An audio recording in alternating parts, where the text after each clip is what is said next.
Hello friends, मैं हूं आपका दोस्त प्रकाश और once again welcome back in RS Adda. तो मित्रों, जैसा कि आपको पता है 1 अक्टूबर को है हमारा आरएस प्रीलिम्स और इस बार आरएस पार। तो मेरा मीडिया आपको करना क्या है, जैसा कि मैंने बताया, जो लोग न्यू लर्नर हैं फर्स्ट ऑफ ऑल उनके लिए सूचना। नए लोग जुड़ते हैं पर एक चीज़ मुझे आप लोगों की पसंद नहीं आती है भाई। मैं थोड़ी बहुत मेहनत करके मेरा जो 4-5 साल का एक्सपीरियंस है आरएस के फील्ड में आपके साथ शेयर कर रहा हूँ। मैं कोई एहसान नहीं कर रहा हूँ आपके ऊपर, एहसान की बात नहीं कर रहा हूँ। अगर आप लोग चैनल को थोड़ा सब्सक्राइब कर दोगे तो मेरा खून बढ़ जाएगा, और मेरा खून बढ़ेगा तो मैं और ज़्यादा वीडियोस लाऊंगा। मेरा लालच है इसमें, नो डाउट, लेकिन थोड़ी बहुत आपका अगर मुझे सपोर्ट रहेगा इनिशियल लेवल पे तो झंडे गाड़ देंगे। तो आपसे सभी से रिक्वेस्ट है कि आप पहली बार अगर देख रहे हैं तो चैनल को आप ज़रूर सब्सक्राइब कर लेना, और सब्सक्राइब करने के साथ साथ में बेल आइकन भी दबा देना। और साथ ही साथ इम्पोर्टेंट बात, ये मेरे व्हाट्सएप नंबर है 9950496952, 9950496952। इस नंबर पर आप मुझे पर्सनल व्हाट्सएप कर सकते हैं, कोई कॉल करके आप अपनी क्वारीज डिस्कस कर सकते हैं। और डिस्क्रिप्शन बॉक्स में टेलीग्राम चैनल का लिंक है, वहाँ पर आरएस प्री के पिछले सालों के सारे paper with detailed solution Hindi और इंग्लिश दोनों में पढ़े हैं। जो भी राजस्थान में टॉप मोस्ट आपके इंस्टीट्यूशंस है आरएस की तैयारी करवाने वाले, उन सब के पेपर मैं फ्री ऑफ कॉस्ट वहाँ डालता रहता हूँ। अनअकैडमी पर डेली मेरी 2 क्लासें होती है एमसीक्यूज की आपके लिए। उनके लिंक सुबह 8 बजे राजस्थान जीके के 5000 सवाल मैं करवा रहा हूँ, उस क्लास में आपका वेलकम है। रात 9 बजे मेरी क्लास होती है इंडियन पॉलिटी की, उसमें पूरी इंडियन पॉलिटी में करवा रहा हूँ और राजस्थान पॉलिटी करवा रहा हूँ। ये दोनों सेक्शन आप मेरे साथ कर सकते हैं। इससे पहले मैंने आपको बताया था मेरी आरएस प्री की स्ट्रेटेजी कि प्री के लिए अब आप कैसे करेंगे, उसका वीडियो मैंने डाल दिया है इसी चैनल पर। अगर आप नए हैं तो डिस्क्रिप्शन बॉक्स में जाना, उसका लिंक आपको मिल जाएगा। उस वीडियो को देखने के बाद में आरएस प्री क्वालिफाई करना आपके लिए कोई बड़ा इश्यू नहीं होगा, इतना मेरा आपसे वादा है। ठीक है जी। तो मित्रों, ये है प्रीवियस ईयर्स क्वेश्चंस की सीरीज, और इसमें मैंने आपको बताया कि जब भी आरएस प्री का नया पेपर आता है उसमें कम से कम कितने क्वेश्चंस बताए मैंने मित्रों, कम से कम 30 से 35 क्वेश्चन। 30 से 35 क्वेश्चन कहां से बनेंगे, सीधे आते हैं पुराने रिपीटेड क्वेश्चन, या तो सीधे क्वेश्चन आएंगे या क्वेश्चन की व्याख्या होगी, बट आएंगे यहीं से। ये मेरे पिछले 4 प्री का एक्सपीरियंस बोलता है, गलत नहीं बता रहा हूं आपको, बट करके देखना।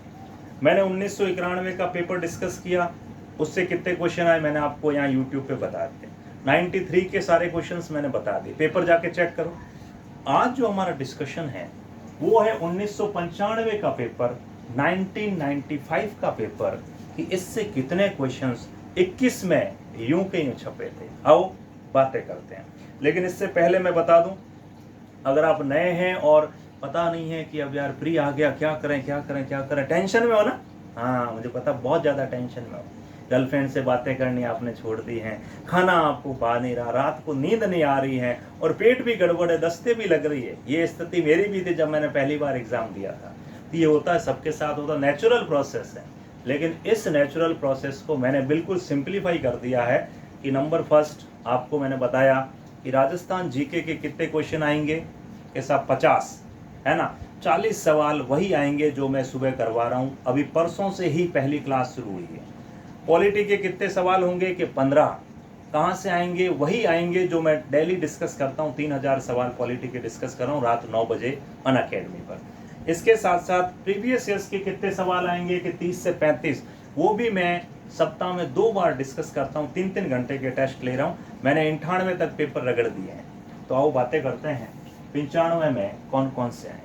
तो मित्रों, 95 के पेपर से 2021 में डायरेक्ट इनडायरेक्ट 3 क्वेश्चन छपे हैं भाई साहब, 3 सवाल। कौन कौन से, देखो एक बार।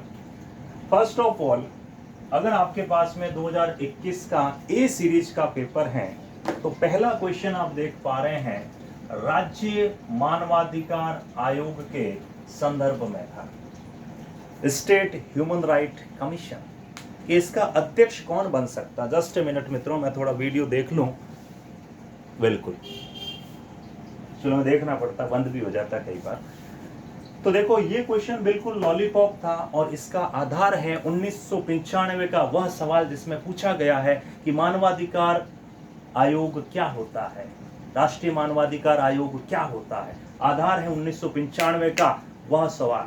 अगर उसकी व्याख्या आप पढ़ लोगे मेरी पीडीएफ में से और ये सवाल नहीं हो, भाई साहब झंडे गाड़ देंगे। देखो मानवाधिकार आयोग, फर्स्ट ऑफ ऑल ऑप्शंस पढ़ो। हाई कोर्ट का कोई चीफ जस्टिस, मुख्य सचिव स्तर का कोई अधिकारी, कोई समाज सेवी, या पुलिस महानिदेशक रेंज का कोई व्यक्ति। अब आपको भी सर ये तो हमें आता है, अरे आता तो है, मैं तो कह रहा हूं ये आया है उस 95 के पेपर से। सीधा आंसर था हाई कोर्ट का कोई मुख्य न्यायाधीश या रिटायर्ड अन्य न्यायाधीश। तो जरा इस पर एक बार थोड़ा सा प्रकाश डालते हैं, स्टेट ह्यूमन राइट कमीशन क्या होता है, और इस बार अगर सवाल आवे तो आप हम फेर देंगे, पक्का विश्वास है मुझे। देखो सबसे पहली बात तो ये कि एक होते हैं मौलिक अधिकार और एक होते हैं आपके मानव अधिकार। क्या दोनों में कोई फर्क है? अगर मैं आपसे पूछूं कि मानव अधिकार बड़े हैं या मूल अधिकार बड़े हैं, आप कहोगे सर मानव अधिकार पैदा होते ही हमें मिल जाते हैं। स्वच्छ वायु का अधिकार, स्वच्छ पर्यावरण का अधिकार, स्वच्छ पेयजल का अधिकार, ये सारे मानव अधिकारों की कैटेगरी में आते हैं। और इसके लिए संयुक्त राष्ट्र संघ ने 10 दिसंबर 1948 में यूनिवर्सल घोषणा की थी, डिक्लेरेशन किया था मानव अधिकारों का। और उसी को ध्यान में रखते हुए हमने सबसे पहले 1993 में 1993 में राष्ट्रीय स्तर पर नेशनल ह्यूमन राइट कमीशन की स्थापना की। बोले तो NHRC, राष्ट्रीय मानवाधिकार आयोग कब बना था? कब 1993 में, 1993। छाप लो, अत्ता माजी सटकेल दिमाग में इन शब्दों को घुसाते जाओ। 1993 में हमने मानवाधिकार, राष्ट्रीय मानवाधिकार आयोग बनाया और इसके लिए हमने एक अधिनियम पारित किया जिसका नाम था HRPA, यानी national human right protection act, राष्ट्रीय मानवाधिकार संरक्षण अधिनियम। और इंपॉर्टेंट सवाल यहां से, ये अधिनियम हमने पारित करके नेशनल लेवल पर तो एक ह्यूमन राइट कमीशन बना दिया और राज्यों को बोला कि तुम यार देख लेना अपने हिसाब से बनाओ, तब आपकी इच्छा। तो राज्यों को तो छूट थी।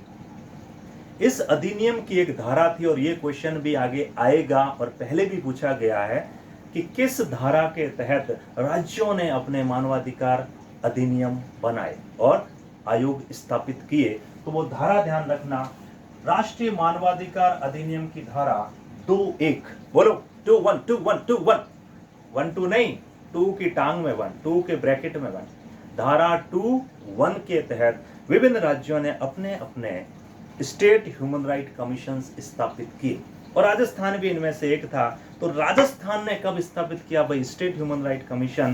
तारीख पे तारीख याद रखना, 18 जनवरी, कम ऑन, 18 जनवरी 1999। इस दिन नहीं स्थापित नहीं हुआ था, 18 जनवरी 1999 को राज्य सरकार ने एक अधिसूचना जारी की।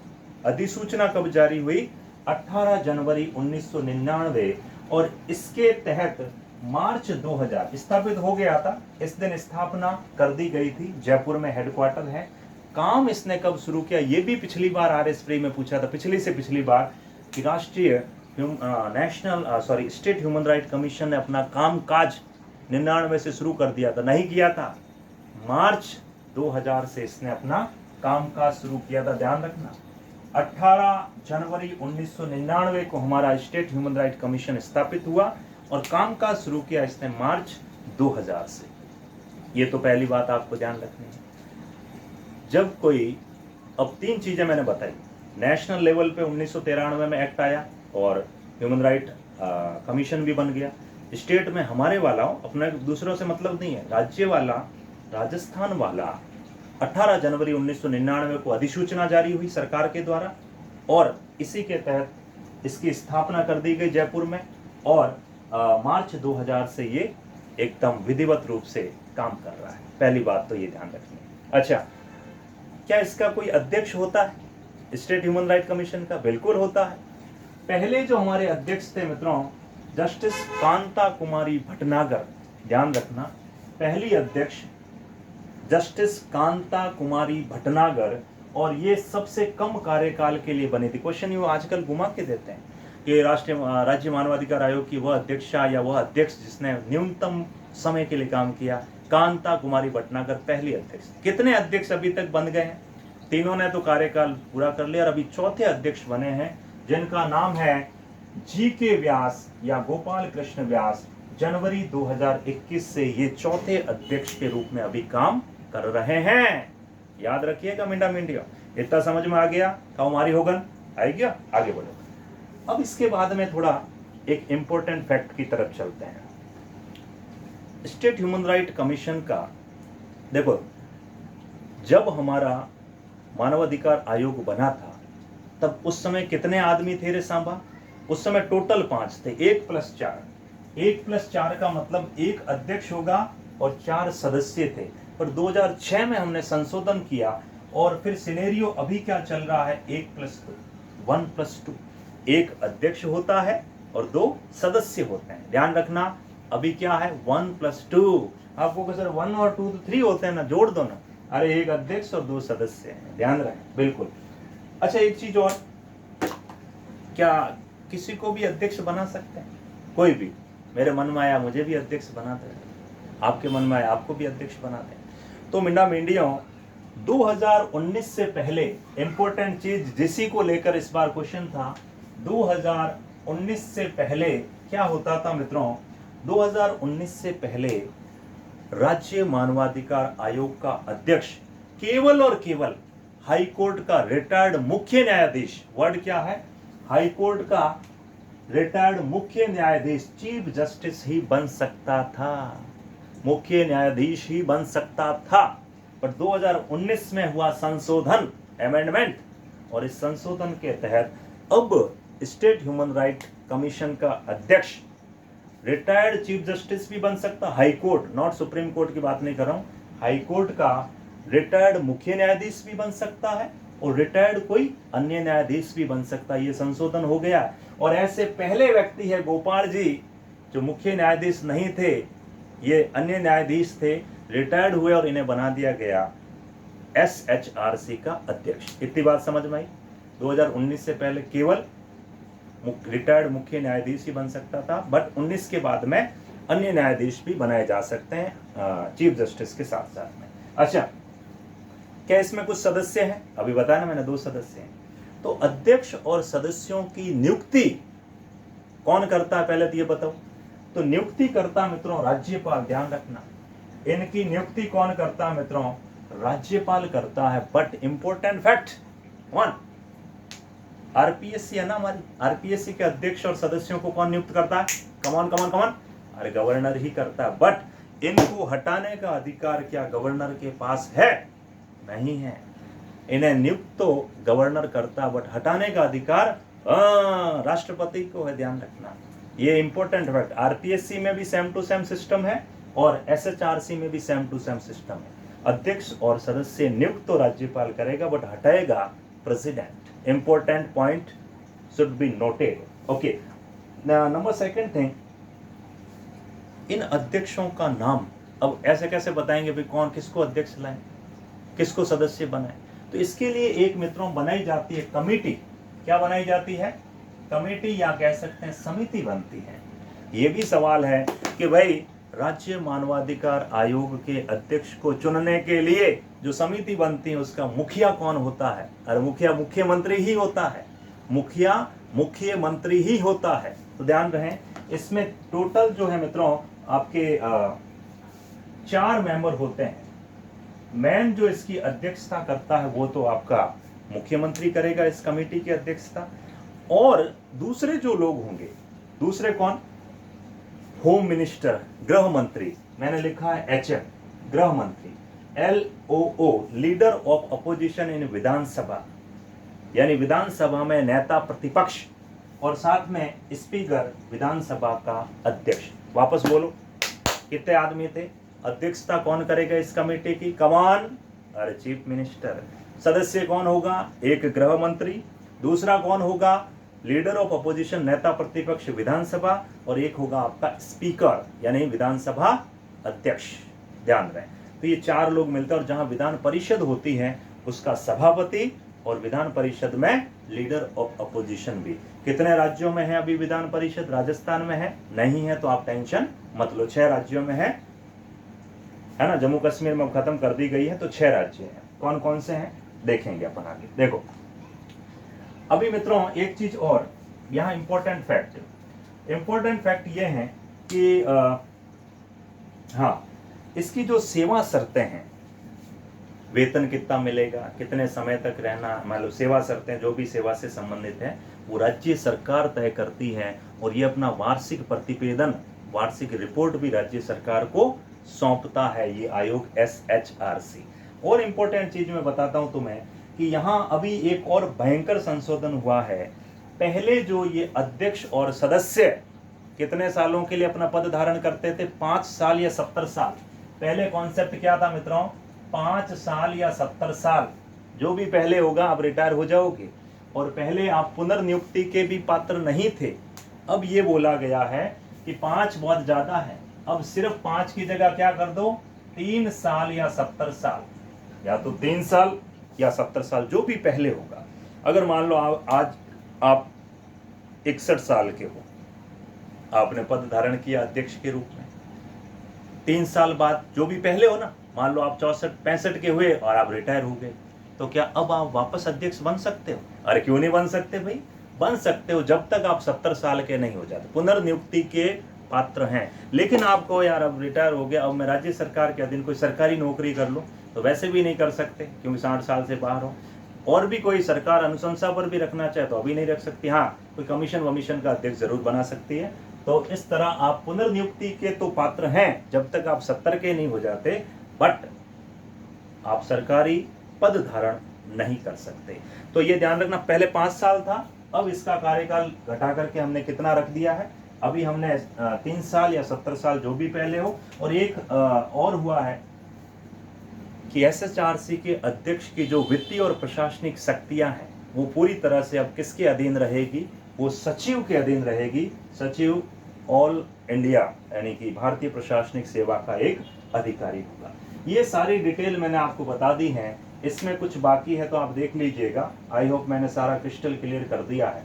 बिल्कुल ये सारी चीजें आपको याद होती तो आपका ये सवाल गिरफ्त में होता, और ये सवाल बेसिकली आया है 1995 के पेपर से। क्रिस्टल क्लियर है? बढ़िया, चलो आग लगाते हैं। चैनल को यार सब्सक्राइब कर लो, थोड़ा मुझे भी मोटिवेशन मिले। फिर देखो अब हर वीडियो पे लगभग 2-3 हज़ार लोग आके चले जाते हैं। अब ऐसा मैंने आपका कुछ बिगाड़ा तो है नहीं, मैं भी मेहनत ही कर रहा हूँ। थोड़ी मेहनत आप भी कर लीजिए अंगूठा लगाने की, तो अंगूठा लगा लो, ताकि क्या है कि मेरे को भी थोड़ा मोटिवेशन मिले। आगे आने वाले टाइम में आप कहाँ पहुँचेंगे, हम भी थोड़े आगे बढ़ेंगे। तो थोड़ा मेरा सपोर्ट करिए और इसको मेरी रिक्वेस्ट समझिए। बिल्कुल।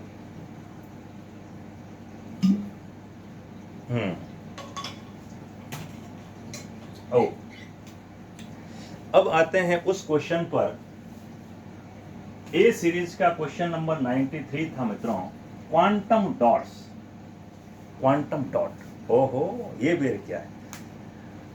देखो मित्रों, वैसे तो ये करंट अफेयर का क्वेश्चन था। 2019 में हमारे यहाँ रिसर्च हुआ था और क्वांटम डॉट करके एक नई चीज जनरेट हुई थी। पढ़ा हो तो ठीक है, नहीं तो कोई बात नहीं। 1995 में एक क्वेश्चन है नैनो टेक्नोलॉजी का। अगर उसकी व्याख्या देखेंगे तो वहाँ पर आपको ये वर्ड नज़र आएगा कि इसके ग्रेफीन है, क्वांटम डॉट्स हैं, और इसके साथ साथ और भी कई सारे ऐसे पॉइंट्स आपको मिलेंगे उस प्रश्न की व्याख्या में कि नैनो पार्टिकल्स क्या होते हैं। तो इसका आंसर तो था मित्रों अर्धचालक नैनो संरचना। अर्धचालक नैनो संरचना। अब यहाँ पर आपको ये समझना है कि नैनो कण क्या होते हैं। तो याद रखिए, नैनोमीटर का मतलब होता है 10⁻⁻⁹ मीटर। वह रासायनिक प्रक्रियाएं या वो सारे कॉम्बिनेशंस जो इस रेंज में काम करते हैं, 10⁻⁹ मीटर। ये अखबार की आप पतली, ये जो पेपर देख रहे हो ना आप, नॉर्मल में मान लो ये पेपर लूं, ये कोई डायरी का पेपर है, इसके अंदर अगर आप इसी को नैनो में तोड़ते हो तो लगभग 1 लाख नैनो परतें आ सकती है। कितनी पतले से पेपर में 1 लाख नैनो परतें। इतना छोटे स्तर पर नैनो पार्टिकल काम करते हैं। तो नैनो का मतलब ध्यान रखना 10 की पावर -9 मीटर होता है। तो क्वांटम डॉट क्या होते हैं मित्रों? एक शब्द सुना होगा अर्धचालक। एक होता चालक, एक होता अचालक, एक होता अर्धचालक। अर्धचालकों के एग्जाम्पल जैसे मैं देखूं, silicon, germanium, sulphide, gallium, arsenic. इनमें क्या होता है मित्रों कि इनमें जैसे जैसे टेम्परेचर बढ़ाते हैं, तापमान बढ़ाते हैं, वैसे वैसे इनके अंदर कंडक्टिविटी जो है ना वो बढ़ती है। नॉर्मली मान लीजिए कोई भी वायर है, लोहे का तार है मान लो, तो उसमें तो आप ताप बढ़ाओगे तो चालकता घटेगी, अर्धचालकों की चालकता एक लेवल तक बढ़ती है। तो ऐसे इन पार्टिकल्स को सिलिकॉन, जर्मेनियम, सल्फाइड, आर्सेनिक, इनको तोड़ते जाओ तोड़ते जाओ तोड़ते जाओ और इस लेवल पे ले आओ। बिल्कुल देख तो सकते ही नहीं आप, 10 की पावर -9, 1 अरबवा भाग है भाई साहब, एक कण का 1 अरबवा, वहां तक तो अपन देख नहीं सकते।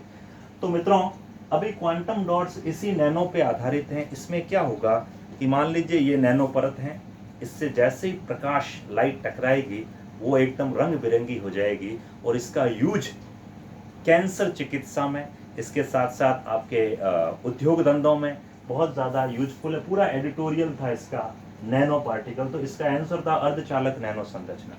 तो ये क्वेश्चन भी आपका वहीं से बना है 1995 के पेपर से। एक ये क्वेश्चन था मित्रों, हालांकि ये डायरेक्ट क्वेश्चन नहीं है। बाजार मूल्य पर शुद्ध राष्ट्रीय उत्पाद, बाजार net national product at market price, ये क्वेश्चन आपके 95 में जो इक्को का एक क्वेश्चन है जिसमें जीडीपी के बारे में जिक्र है, उसमें अगर उसकी व्याख्या देखते हैं तो ये सारे आते हैं, जीडीपी, जीएनपी, एनएनपी, एनडीपी, सारे आते हैं। तो वो कोर इकोनॉमिक्स का पार्ट है। और उसमें अगर मैं तो कहूँ सब छोड़ो, इकोनॉमिक सर्वे आपने पढ़ा है राजस्थान वाला, पिछला भी, इस बार वाला भी और हमेशा वाला, उसमें दूसरे पेज पे ही एक इक्वेशन होती है। क्या होती है? ये इक्वेशन होती है कि जीएनपी माइनस मूल्यह्रास, जब भी आपको ऐसा मिलेगा शुद्ध एनएनपी, तो आपको ध्यान रखना है मूल्यह्रास घटाना है, डेप्रीशिएशन घटाना है। अब मैं बताता हूं कि कॉन्सेप्ट क्या है। कॉन्सेप्ट को समझिए। कॉन्सेप्ट यह है मित्रों, आपने नाम सुना जीडीपी, थोड़ा जगह मेरे पास क्या है कम पड़ रही है, मैं इधर लिखता हूं। आपने नाम सुना होगा जीडीपी, फुल फॉर्म बताओ मुझे जीडीपी की, जल्दी बताओ। जीडीपी ग्रॉस डोमेस्टिक प्रोडक्ट, शकल घरेलू उत्पाद। क्या होता है इसकी परिभाषा? कि किसी देश की भौगोलिक सीमाओं में पैदा की गई समस्त सेवाओं और वस्तुओं का अंतिम मौद्रिक मूल्य, ये होता है जीडीपी की परिभाषा। जैसे भौगोलिक सीमा, वर्ड याद रखना, जीडीपी जब भी हम ध्यान रखते हैं तो इसका मतलब होता है भौगोलिक सीमा, ज्योग्राफिकल एरिया। जैसे इंडिया है तो इंडिया का ये ज्योग्राफिकल एरिया पूरा, तो ये इस रेंज में जो भी, थोड़ा नक्शा अजीब सा बन रहा है, इस रेंज में जो भी आपका जो सेवाएं पैदा हुई एक साल में, जो आपने गुड्स यानी वस्तुएं पैदा की, उनका अंतिम मौद्रिक मूल्य। अब मुझे बताओ आप इसमें कॉन्सेप्ट क्या है? जैसे ये मार्कर भारत में पैदा हुआ, मान लो 35 रुपए का है, ये भारत की जीडीपी में शामिल, ये पेन भारत की जीडीपी में, बोतल भारत की जीडीपी में। तो जीडीपी के अंदर सब आ गया, लेकिन वो भारत की बाउंड्री के अंदर अंदर है। ध्यान से सुन लें, जीडीपी में वर्ड याद रखिएगा भौगोलिक सीमा। तो सबसे पहले जब भी हम इकोनॉमिक्स पढ़ते हैं, पहला शब्द आपके कानों में गूंजेगा जीडीपी, ग्रॉस डोमेस्टिक प्रोडक्ट, कि इस पूरे देश की भौगोलिक सीमा है 32,87,263 स्क्वायर किलोमीटर एरिया। इसमें जो जो उत्पादन होगा, वस्तु और सेवाएं, इन दोनों का मौद्रिक मूल्य, मॉनेटरी वैल्यू कितनी है, वो भी अंतिम। अच्छा, जीडीपी के बाद में जो दूसरा कॉन्सेप्ट बनता है वो आता है मित्रों आपका GNP, gross national product. GDP से थोड़ा बड़ा। देखो, ग्रॉस नेशनल प्रोडक्ट मतलब ये कि हम इसको कह सकते हैं, ये जीडीपी तो है आपका ग्रॉस डोमेस्टिक प्रोडक्ट, और ये है सकल राष्ट्रीय उत्पाद। क्या नाम है? सकल राष्ट्रीय उत्पाद। और ये है आपका शुद्ध राष्ट्रीय उत्पाद। कंफ्यूजन करने वाली चीजें हैं। जीडीपी सकल घरेलू उत्पाद, जीएनपी सकल राष्ट्रीय उत्पाद, एनएनपी क्या हो गया? शुद्ध राष्ट्रीय उत्पाद, नेट नेशनल प्रोडक्ट, तो पहला आएगा जीडीपी। अब जीडीपी के अंदर अब आप सोचो कि हमारी जो जीडीपी है, हमने मेजर कर लिया कि ये मार्कर हमारे देश में पैदा हुआ है, हो सकता है ये किसी विदेशी कंपनी ने बनाया हो, है ना। अब अगर विदेशी कंपनी ने बनाया है तो वो पैसा भारत में तो रहेगा नहीं, वो तो बाहर जाएगा विदेश में, है ना। इसका उल्टा भी सोचो, अमेरिका में कोई मार्कर बना है जो हमारे टाटा कंपनी ने बनाया, तो वो पैसा हमारे यहाँ आएगा। तो कुल मिला के जीडीपी के अंदर तो हम सिर्फ अपने देश की सीमा को नाप रहे हैं कि इसमें कितना पैसा जनरेट हुआ, लेकिन कुछ हमारी कंपनियां बाहर काम करती है, कुछ बाहरी कंपनियां हमारे यहाँ काम करती है। तो नेट आउटपुट इनपुट, इनका डिफरेंस, अगर हमने विदेशों से पैसा ज़्यादा कमाया है और बाहरी फर्मों ने यहाँ से कम कमाया है, तो जो नेट, जिसको अपन नफिया बोलते हैं, नेट फॉरेन, इसका नाम क्या था, सॉरी, हाँ नफिया, मतलब ये नफिया जो टर्म है इसका फुल फॉर्म आप एक बार सर्च करिएगा, net foreign investment from, net factor है शायद, तो net factor investment from abroad, यानी विदेशों से शुद्ध आय कितनी हुई हमें। शुद्ध आय मतलब हमारी फर्मों ने पैसा वहां से कमा के कितना लाए और वो यहाँ से कितना ले गए, तो उसका जो डिफरेंस है उसको कहते हैं नफिया।